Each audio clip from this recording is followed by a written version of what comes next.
Nepal is on the boil.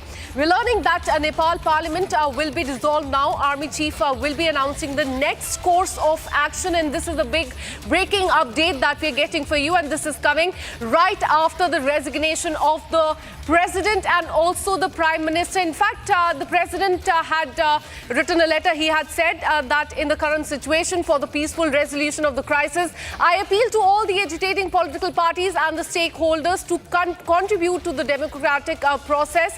And following the resignation of the Prime Minister, I express gratitude to him, is what he had stated. But now we are learning that Nepal Parliament will be dissolved. Remember, there were three major demands by the protesters. Firstly was the resignation of the Prime Minister, for him to leave the country, and thirdly it was that there should be fresh elections. And now it appears that under pressure all that demands are being fulfilled there. The Prime Minister has resigned, and we're learning that now the Nepal Parliament will also be dissolved.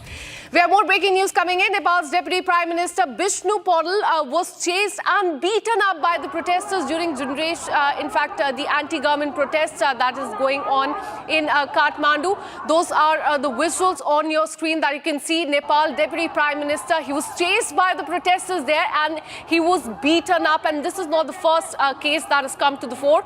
The Finance Minister, the Foreign Minister, all of them beaten up. In fact, we're learning that the wife of a former Prime Minister was also set ablaze. But very concerning visuals coming in from Nepal of the Nepal Deputy Prime Minister, the current Prime Minister, being chased and beaten as well.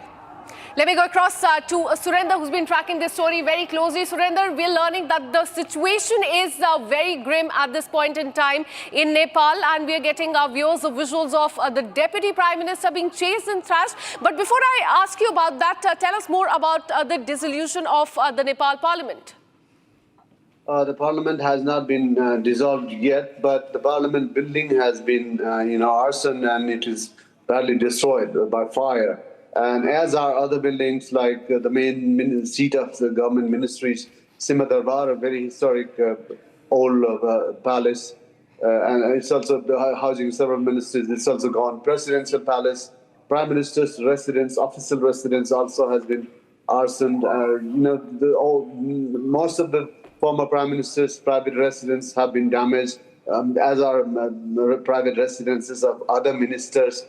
So it has been a little while ago, the half of Kathmandu was filled with smoke. Right now, dusk has fallen. With evening, protesters are returning home gradually. But again, just a little while ago, a big shopping mall in the heart of Kathmandu, Bhatpatini supermarket, was attacked and also looted. All the goods there were taken away by some of the protesters. And now, right now, the latest development is that President